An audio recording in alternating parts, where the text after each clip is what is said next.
O mês do Halloween chegou e esse é mais um mês onde eu vou trazer surtos de terror aqui no meu canal, além da série especial que eu tô fazendo, que estreou essa semana, Arquivo Oculto, onde toda segunda-feira do mês de outubro tá rolando esse projeto super especial onde eu trago convidados e investigo de verdade, de maneira mais séria. Sério daquele jeito, né, gente? O Arquivo Oculto tá aí pra gente tocar em grandes temas que todo mundo sempre pediu pra eu trazer aqui no canal, mas que eu ainda não tinha trazido. Veio aí, então não perde se você gosta disso. E hoje nós vamos falar sobre lendas urbanas. O que são lendas urbanas? São lendas contemporâneas. São pequenas histórias com caráter fabuloso e sensacionalista que são amplamente divulgadas ali no boca a boca, pela internet, threads nas redes sociais, enfim. Na verdade são mitos novos, né? Não mitos novos, mas que geralmente lenda, tipo, a lenda da sereia, os navegadores, os piratas. Quando o tempo foi passando, a modernidade chegou, as lendas se atualizaram para o contexto que a gente vive hoje em dia. Essas são as lendas urbanas. E hoje a gente vai falar de lendas urbanas ao redor do mundo, algumas que são famosas em outros países e tal. E vamos começar pela Chorona. Essa lenda de terror e tragédia familiar tem origem no início do século XVI, lá no México. Em noites de lua cheia, vizinhanças inteiras teriam o sono perturbado pelo choro insistente de uma mulher desesperada. Mas por que essa mulher chorava? Ela estaria em busca de seus 2 filhos, mas encontrá-los seria impossível, porque ela própria teria dado fim nas crianças. Segundo a lenda, essa chorona, como ficaria conhecida, se chamava Maria. Apaixonada por um homem que sua família desaprovava, ela decidiu fugir com um amante e teve 2 filhos com ele. Até que, certo dia, Maria descobriu que estava sendo traída pelo marido com outra mulher. Ela ficou arrasada e cega de raiva. Ela pegou os seus filhos, que eram símbolos desse matrimônio com um homem desleal, e os afogou num lago. 2 dias depois, quando o ataque de fúria passou, Maria voltou ao rio para encontrar os filhos. Descobriu os 2 na margem oposta, ambos já sem vida. Mas também você queria chegar... Você joga as crianças no rio, dona Chorona, e não quer que a criança... Pelo amor de Deus, né? Assim, com a dor insuportável da culpa e do arrependimento, a Felicida morreu de depressão, morreu de tristeza. Mas a sua agonia não teria acabado com a sua morte. Desde então, seu fantasma vagaria flutuando pelas cidades, com um vestido branco e um véu que cobre seu rosto pálido. O espectro levanta as mãos para o céu e chora. A pergunta que fica é: por que ela tá com um vestido branco e um véu? Porque ela tá praticamente vestida de noiva, sendo que na verdade ela já tinha casado com o cara, já tinha filho. Não quero aqui contestar a assombração, inclusive longe de mim, viu? Não precisa manifestar, acredito em você, te apoio aí, ó.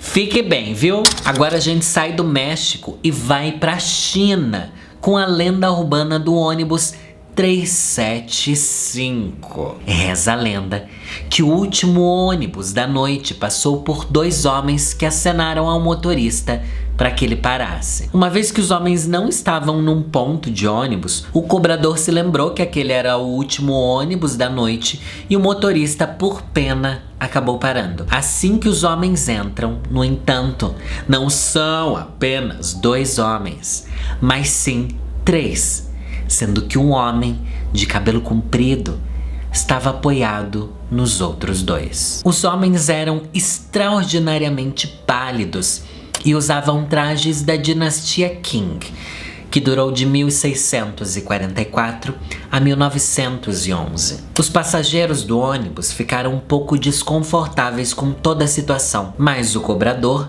explicou que talvez se tratassem de atores que não mudaram de roupa após o trabalho. Lentamente, o ônibus começou a ficar vazio, até que apenas uma idosa e um jovem permaneceram no seu interior com os homens misteriosos. De repente, a idosa acusou o jovem de lhe roubar a carteira, uma reclamação que resultou numa discussão intensa. A discussão foi resolvida quando a idosa insistiu que ambos saíssem do ônibus e fossem à delegacia mais próxima. Ao sair, o jovem ficou furioso com a senhora ao perceber que não havia polícia por perto.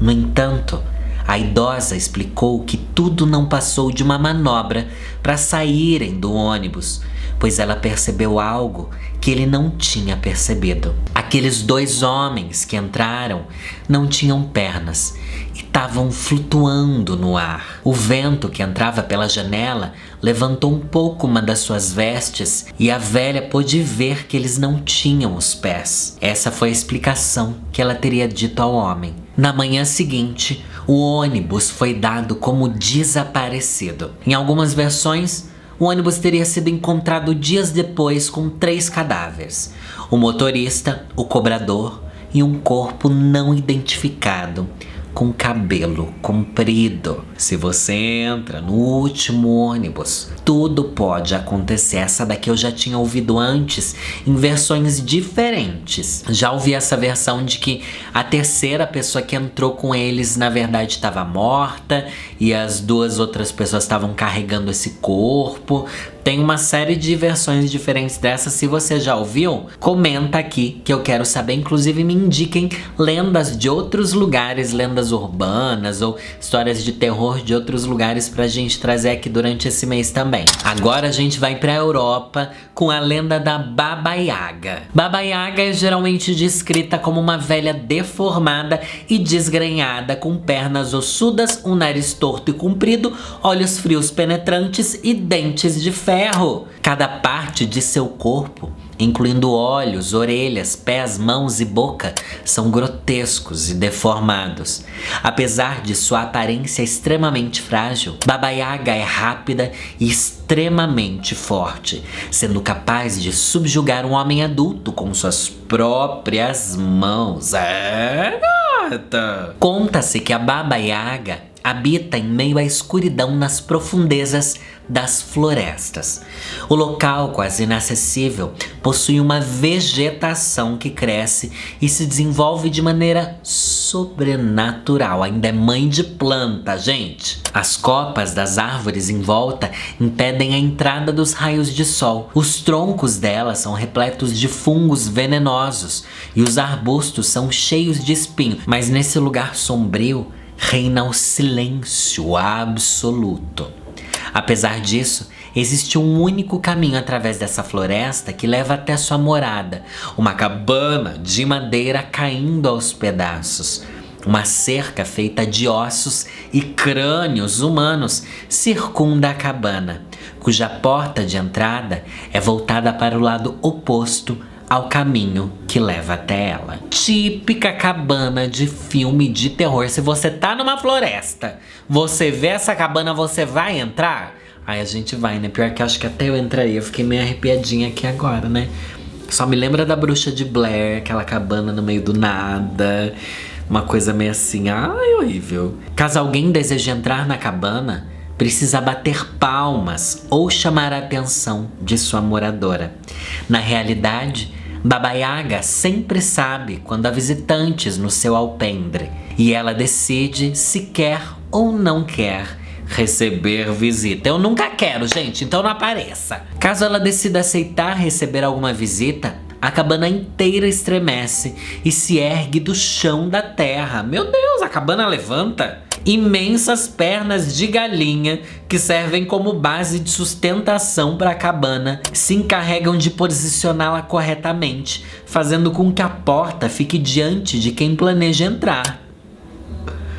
Isso daqui tomou outro rumo que eu não tava entendendo. Mas se por algum motivo o visitante se comportar de maneira desrespeitosa enquanto chama pelo dono da casa, a Baba Yaga ordena que a cabana o pisoteie até esmagar cada osso do seu corpo. Gente, a própria cabana defende a cabana. Pior que eu já vi essa coisa de ter uma cabana com pernas de galinha. Eu acho que até no jogo do Stardew Valley, na festa que tem de Halloween lá no jogo, tem uma cabana que fica nos pés de uma galinha, não tem? Deixa eu ver aqui. Gente, é isso mesmo. Tem ali a cabaninha que fica em cima de pés de galinha. E eu via isso no Stardew Valley e eu nunca entendi de onde é que era dessa lenda.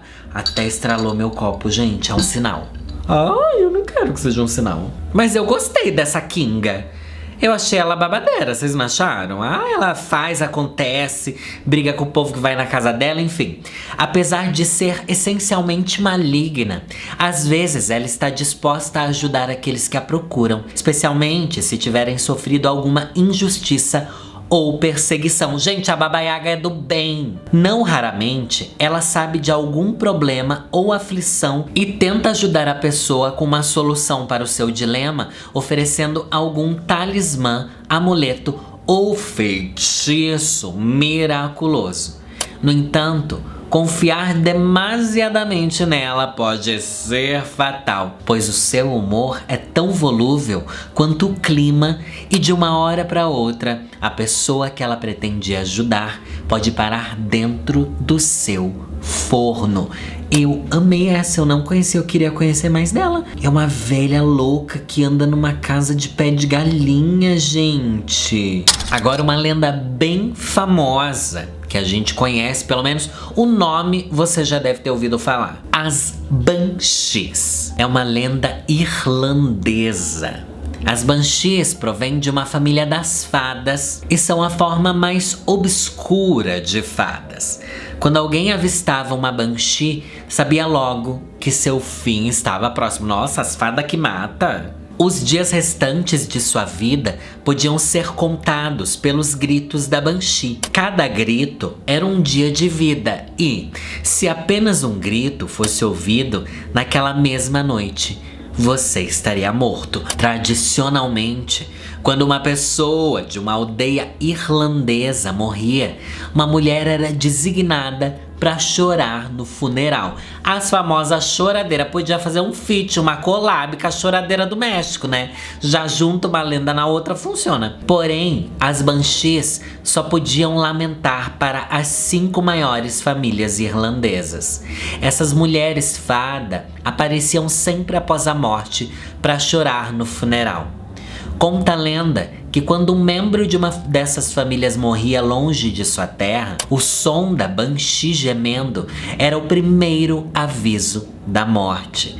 Também se diz que essas mulheres seriam fantasmas, talvez o espírito feminino assassinado ou que morreu ao nascer. Então a lenda das Banshees vem dessa coisa antiga e que acontece até aqui no Brasil, de pessoas serem contratadas, chamadas para velórios, para chorar neles. Mas sejam quais forem as origens, as Banshees aparecem principalmente sob um dos 3 disfarces: uma jovem, uma mulher ou uma pessoa esfarrapada. Isso representaria o aspecto tríplice da deusa celta da guerra e da morte, chamada de Badby, Masha e Morrigan. Quem é Wicca já ouviu falar. A deusa tríplice, que é algo que a cultura católica e cristã absorveu também, né? Porque o Deus é tríplice, né? Pai, Filho e Espírito Santo. Tem ali as 3 versões. A deusa também tem. Tô dando aqui minha carteirada de Wicca, sei, querida. Ela normalmente usa uma capa com um capuz cinza, uma roupa esvoaçante ou uma mortalha, mas também pode surgir como uma lavadeira e é vista lavando roupas sujas de sangue daqueles que irão morrer. Nesse disfarce, ela é conhecida como Binnig, a lavadeira. Segundo a mitologia celta, também pode aparecer em forma de uma jovem e bela mulher, ou mesmo de uma velha repugnante. Qualquer que seja a forma, porém, sua face é sempre muito pálida como a morte, e seus cabelos por vezes são negros como a noite ou ruivos como o sol. O gemido da Banshee é um som especialmente triste, que parece o som melancólico do uivo do vento e tem o tom da voz humana, além de ser ouvido a grande distância. Embora nem sempre seja vista, seu gemido é ouvido usualmente à noite, quando alguém está prestes a morrer. Isso daqui me lembra muito uma outra lenda que a gente trouxe aqui no canal já, de folclore brasileiro, do passarinho que cantava e todo mundo achava que o gemido do passarinho era, na verdade, o que era, Vitor? Um fantasma, uma coisa assim, um surto aí. Então eu acho que a Banshee pode ter vindo aí de um bicho que gritava. E o povo começou a juntar isso com morte. Ou pode ser a Banshee mesmo, né? Não vamos desrespeitar aqui a lenda dos outros. Deixa o povo acreditar. Estamos na África para a lenda da Madame Khoikhoi. Madame Khoikhoi é um fantasma presente em lendas urbanas de vários países africanos. Ela é frequentemente retratada usando um par de saltos vermelhos ou um único salto. O nome dela vem justamente do som que os saltos fazem sempre que ela tá perto, tipo khoikhoi. Que salto que faz khoikhoi? O que tem no seu salto que ele faz khoikhoi? Não quero desrespeitar. Faça o som que você quiser, tá bom? Ela é conhecida principalmente por assombrar as instalações de escolas e colégios internos, com atividades que vão desde bater portas, cantar, assobiar, atacar alunos em banheiros ou estapeá-los de repente. Em alguns contos, ela frequentemente perturba os alunos à noite, exigindo que lhe devolvam o seu salto alto perdido. É algo criado para atormentar a escola. É a versão africana da loira do banheiro que a gente tem aqui no Brasil, né? Que é bem brasileira mesmo. Já contei essa história aqui também, que a loira do banheiro é uma história que mistura um pouco da história americana, mas tem a ver com uma lenda que surgiu numa escola, num colégio aqui em São Paulo mesmo, gente, é bem legal. E essa coisa de colégios assombrados existe porque o que tem de criança fazendo inferno na escola e botando culpa em assombração não tá escrito, né? Agora voltando pra Madame Khoikhoi, ó, ela é um dos fantasmas de internato mais populares na Nigéria, Gana e na África do Sul, sendo conhecida por vários nomes conforme o país. Madame Khoikhoi, Lady Khoikhoi, Miss Khoikhoi, Madame High Heel, Madame Salto Alto, Madame Moke, Miss Konkoko e Pink Pink. Todos nomes muito fofinhos e educados, né? Muito mais bonitos do que loira do banheiro, né? Coitada da loira do banheiro. Só que sobre a Madame Khoikhoi existem diversas histórias sobre a origem dela. Na Nigéria, uma história conta que ela era uma bela professora que lecionava em um colégio interno. Além de sua beleza, seus saltos vermelhos chamavam a atenção de todos por onde ela passava. Não só pela cor, mas pelo som que fazia enquanto caminhava. Diziam que ela era muito desagradável com seus alunos e sempre batia neles sem motivo nenhum. Ela acabou sendo demitida após dar um tapa em uma de suas alunas e machucar sua orelha. Ao deixar o colégio em direção à sua casa, acabou se envolvendo em um acidente e veio a falecer. Gente, ela teve um dia daqueles. E conta-se que ela teria jurado que se vingaria da escola e de seus alunos. Não muito tempo depois, os alunos do colégio interno onde ela lecionou começaram a ouvir sons semelhantes aos que o seu salto faziam nos corredores de seus dormitórios após as luzes se apagarem. Ah, era colégio interno que o povo morava lá. Aí certeza que tem assombração, gente. Já em Gana tem uma história similar à nigeriana que fala sobre uma professora que dava aulas em uma certa escola onde os alunos eram muito problemáticos e ela passava a maior parte do tempo perseguindo eles, tentando colocar eles em ordem. Um dia, essa professora perseguiu um de seus alunos na rua, agitando um de seus saltos no ar enquanto caminhava, mas acabou não vendo um carro que se aproximava e acabou sendo atropelada e morta instantaneamente. Seu salto alto vermelho foi lançado para bem longe com o impacto da batida. Coitada da professora Khoikhoizinha. Agora a gente pula direto pro Japão, com a lenda da mansão Rimuro. Segundo uma famosa lenda japonesa, A mansão Rimuro, ou mansão Himikuro, como às vezes é chamada, teria sido palco do mais terrível massacre da história do país, onde 7 membros de uma mesma família foram brutalmente assassinados durante um ritual horrendo. Muitos anos depois, coisas inexplicáveis começaram a acontecer no local onde a tragédia aconteceu. A localização exata da mansão Rimuro é desconhecida, mas as lendas situam a mansão em uma região rochosa um pouco além dos limites da cidade de Tóquio. A lenda conta que por muitas gerações a família Rimuro participava de um estranho ritual conhecido como o ritual de estrangulamento, que tinha como objetivo selar o karma mau que emergia da terra a cada meio século. A versão mais popular da lenda afirma que o karma mau emergia no mês de dezembro. Outras versões simplesmente dizem até o final do ano. Ou melhor, pode ser qualquer época do ano, a verdade é essa. A partir de um portal localizado no terreno da mansão. Então existia a mansão.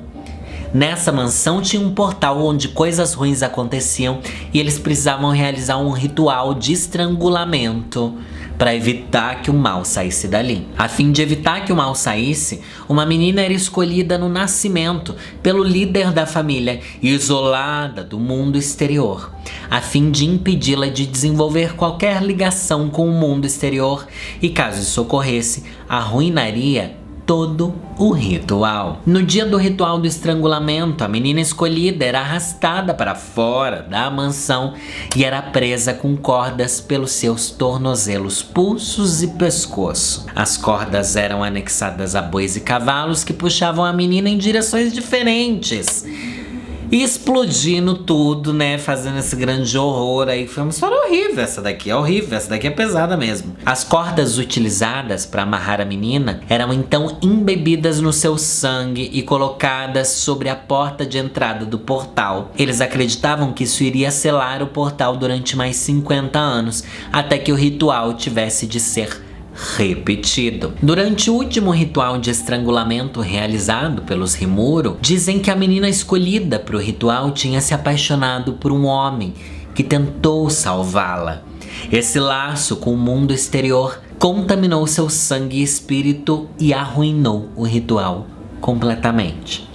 Ao saber disso, o líder da família Rimuro ficou completamente insano. Ele pegou sua katana e assassinou brutalmente todos os membros da família e, com medo do que iria acontecer em breve, caiu sobre sua própria lâmina. Matou todo mundo, se matou porque não conseguiu matar outra pessoa. É um grande close errado essa história. E essa daqui é a base da lenda sobre a mansão Rimuro. Algumas lendas dizem que as almas da família assassinada vagam pela mansão tentando repetir o ritual falho, usando quem entra no prédio abandonado como sacrifício.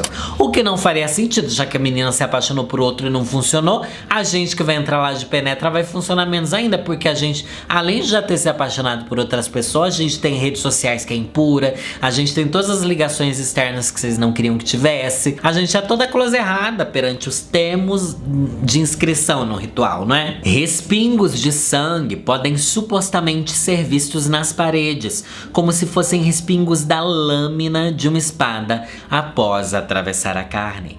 Muitos relatam terem visto espíritos e aparições vestidas completamente de branco, lavando roupas e preparando o terreno para o ritual. Por que a assombração é viciada em branco? Porque elas estão sempre com roupa branca. Não tem outras cores no mundo espiritual, gente? Porque elas não estão peladas. Nunca tem uma assombração pelada. Eu acho que quando eu for assombração, eu vou ficar pelada. Por que roupa? Você já é um espírito, sabe? Você tá em outra vibe. Não tem porque se querer se prender aos pudores da carne. Se bem que espíritos que ficam vagando, eles ainda estão muito presos ao plano material. Então o pudor vem junto com isso, né? Várias reflexões aqui eu posso tirar. E eu tenho certeza que vocês conhecem outras lendas que vocês vão sugerir que eu traga aqui, deixando nos comentários desse vídeo. E lembra, gente, toda segunda-feira desse mês tem Arquivo Oculto. Não perde, tá bom? Vai lá assistir agora se você ainda não assistiu. Meu nome é Lorelai Fox e é nessa que eu vou.